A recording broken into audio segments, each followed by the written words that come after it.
اسلامی وظائف اور اسلامی معلومات کے لیے ہمارے اس چینل کو سبسکرائب ضرور کر لیں اور ساتھ میں بیل آئیکن کو لازمی پریس کر لیں تاکہ ہمارے ہدی للناس چینل کا ہر نیا آنے والا ویڈیو آپ کے موبائل میں بآسانی آپ تک پہنچ سکے۔ السلام علیکم ورحمۃ اللہ وبرکاتہ۔ محترم ناظرین کرام، آج میں آپ کے سامنے ایک اہم مسئلہ جو ہے اس کے بارے میں آپ کے سامنے کچھ بیان کرنا چاہتا ہوں، اور وہ ہے بیت الخلاء۔ بیت الخلاء کسے کہتے ہیں یہ آپ تقریباً تمام احباب اس سے واقف ہیں۔ بیت الخلاء اس کو کہتے ہیں جہاں پر ہم قضائے حاجت کرتے ہیں، اور بیت الخلاء کے بارے میں نبی رحمت صلی اللہ علیہ وآلہ وسلم نے جو ہمیں تعلیم دی ہے وہ بہت اہم ہے، کیونکہ اسی بیت الخلاء کی وجہ سے بہت ساری بیماریاں،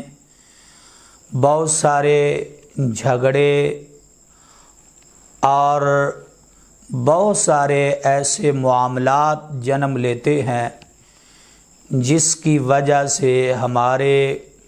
گھر کا ماحول تباہ و برباد ہو جاتا ہے۔ بیت الخلاء یہ شیاطین کی اماج گاہ ہے، شریر جنات کی رہائش گاہ ہے۔ نبی رحمت صلی اللہ علیہ وآلہ وسلم نے دیکھیں امت کا کتنا خیال رکھا۔ پہلے زمانہ میں بیت الخلاء گھروں میں نہیں ہوا کرتے تھے، بلکہ لوگ باہر قضائے حاجت کے لیے تشریف لے جاتے۔ پھر ایک وقت آیا، لوگوں نے اپنے گھر کے ایک کونے میں بیت الخلاء بنائے تاکہ جو باہر جانے کی تکلیف ہے یا باہر جانے کی ایک ازمائش یا اذیت ہے اس سے بچا جا سکے۔ اور پھر جیسے جیسے آبادی بڑھتی گئی اور حتیٰ کہ بیت الخلاء بھی بڑھتے گئے، کبھی پورے گھر میں ایک ہوا کرتا تھا، وہ بھی باہر ایک کونے پر، لیکن جیسے جیسے تعداد بڑھتی گئی ویسے ویسے بیت الخلاء بھی بڑھتے گئے۔ پھر ہوا کیا، ہم نے پہلے تو یہ شہروں کے اندر یہ ماحول تھا کیونکہ شہر کے اندر جگہ کم ہوتی تھی اس لیے، اور پھر آہستہ آہستہ اب یہ دیہاتوں میں بھی یہی ماحول ہے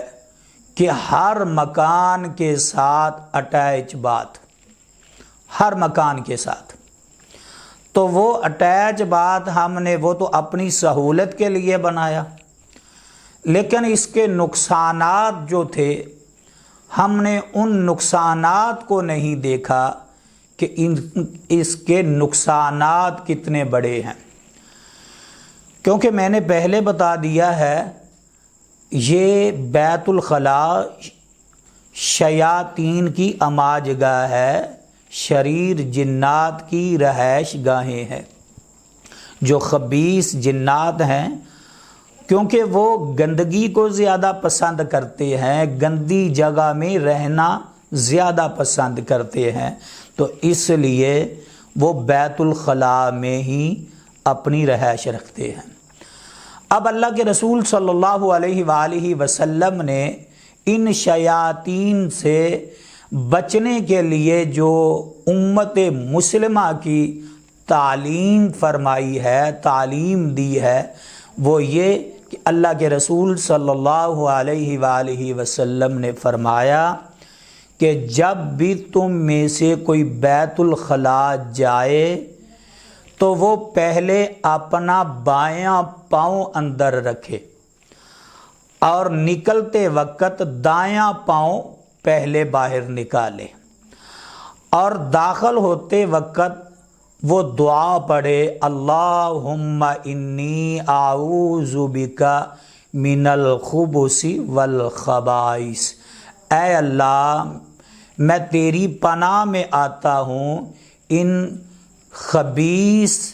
جننیوں اور خبیث جنات سے۔ اب دیکھیں یہ کتنی پیاری دعا ہے، کتنے پیارے الفاظ ہیں، تو یہ ہمیں یاد ہونے چاہیے۔ یہ دعا ہم بچوں کو یاد کروائیں، بڑے وہ بھی یاد کریں، گھر میں جو خواتین ہیں وہ بھی یاد کریں، اللہم انی اعوذ بک من الخبث والخبائث۔ اب ایک سوال ہے کہ اس دعا کو ہم اندر داخل ہوں گے تب پڑھیں گے یا باہر پڑھیں گے؟ تو یہ دعا جو ہے یہ ہم باہر پڑھیں گے، جب اندر داخل ہوں گے اس وقت، یعنی دروازے پر ہم اس دعا کو پڑھیں گے۔ اب قضائے حاجت سے جب انسان فارغ ہو جاتا ہے، اب باہر نکلنا ہے، تو باہر نکلنے کے بھی اللہ کے رسول صلی اللہ علیہ وآلہ وسلم نے ہمیں طریقہ بتلایا ہے۔ وہ کیا ہے؟ اب داخل ہوتے وقت تو پہلے بایاں پاؤں اندر رکھنا ہے، اور نکلتے وقت اللہ کے رسول صلی اللہ علیہ وآلہ وسلم نے فرمایا کہ جب بیت الخلاء سے آپ نکلیں تو پہلے دایاں پاؤں باہر نکالیں اور بعد میں بایاں پاؤں باہر نکالیں۔ اور اب پھر ایک دعا ہے، تو یہ دعا ہے غفرانک، اتنے ہی الفاظ کافی ہیں، غفرانک، اے اللہ مجھے معاف فرما دے، اے اللہ مجھے بخش دے، غفرانک، یہ الفاظ کہیں۔ اب دیکھیں کہ انسان بیت الخلاء میں 2 منٹ بیٹھا ہے، 4 منٹ بیٹھا ہے، حدیث میں آتا ہے جب ہم سنت پہ عمل کریں گے، حدیث پر عمل کریں گے، تو اس کے بدلے میں ہمیں کیا ملے گا؟ ایک تو ہم ان خبیث جنات سے محفوظ رہ سکیں گے، جادو سے ہم بچ جائیں گے، بہت ساری بیماریوں سے ہم بچ جائیں گے، بہت سارے جھگڑوں سے ہم بچ جائیں گے، اور نمبر 2 یہ جتنا بھی وقت ہم وہاں بیٹھے رہیں قضائے حاجت کے لیے، حدیث میں آتا ہے انسان کی یہ عبادت بنا دیا جاتا ہے، یہ وقت عبادت کے اندر لکھ دیا جاتا ہے، یعنی انسان نے تو قضائے حاجت کی ہے لیکن سنت کے مطابق اب بیٹھا ہے، اور پھر اس کے بدلہ میں ہمیں